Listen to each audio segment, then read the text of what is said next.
Despite everybody saying that color grading is super difficult, I'm going to show you that it's very easy when it comes to Davinci Resolve and drone footage. Let's do it.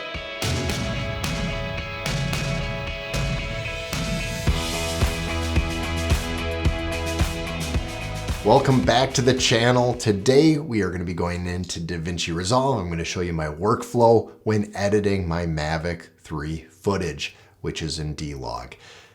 It's pretty easy. It's not very difficult. So let's hop into it right now and I will walk you through it step by step. Okay, we are inside of Davinci Resolve right here, Studio. And so this is one of my drone projects that I did about a week ago. Drone only, no interior, exterior. So I used the Mavic 3 Pro.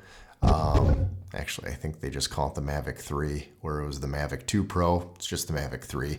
So D-Log, 10-bit. So we're going to go into this first shot and I'm going to show you how to color grade. So right now we are in the edit tab right here. We're going to move on over to the color tab. Under the color tab, we are going to grab the color space transform. So we're going to drag that over on top of this node. Now you can create many different nodes, but we're going to make it simple right here. And then under input space, we are going to go to DJI. So under the input gamma, we are now picking DJI D-Log. And just that by itself made quite a difference. So before, after. So you can tell it brought in some good color already, a little bit more contrast.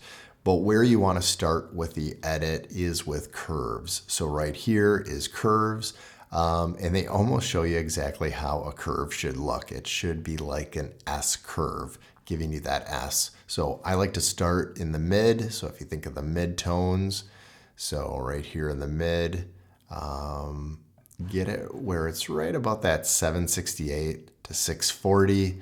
And then this is going to be the shadows right here on the lower left. And so you're going to drag that down and get a little bit more shadow in. And you can tell the shadows are right here. And raise up the highlights, which will give a little bit more contrast. So you can probably tell the difference as I'm raising that. And so you've got that S curve looking good. So all by itself, not even doing anything else. Look at this. Here, we'll go right here. So before, after, it's pretty good. And it's keeping details in the sky as well. Then the next thing I like to do is then tweak it up. We're looking at the scopes right here. So these are pretty bland looking scopes.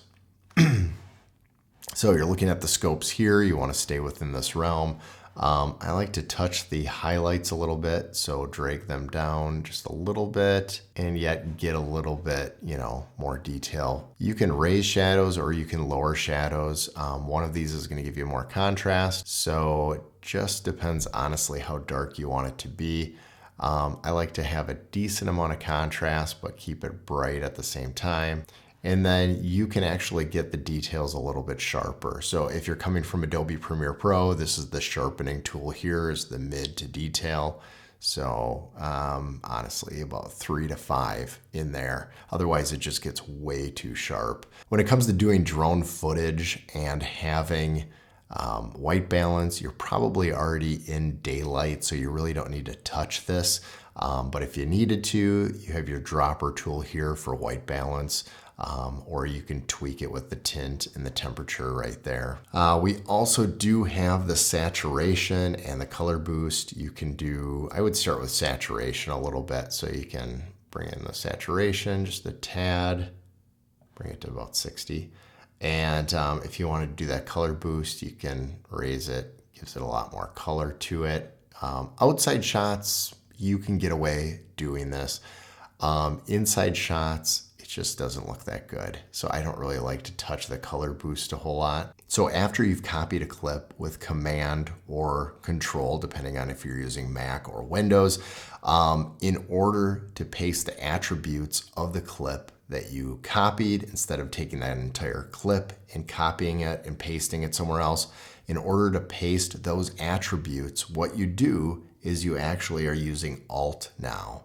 So you are then going to do Alt V instead of Control V or Command V. So Alt V.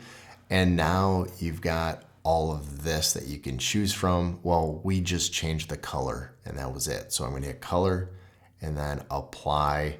And so it applied to all of it.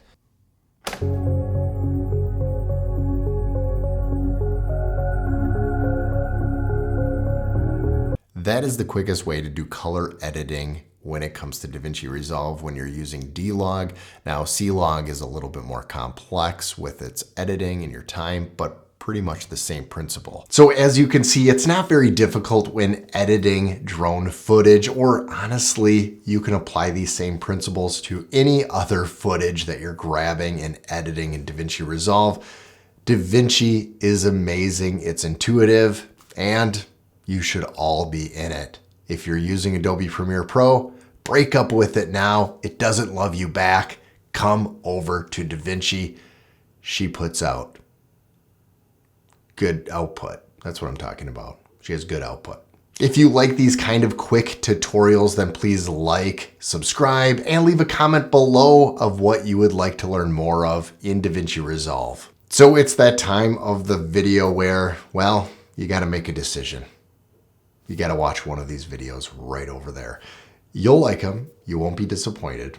So check it out, and I will definitely see you in the next video.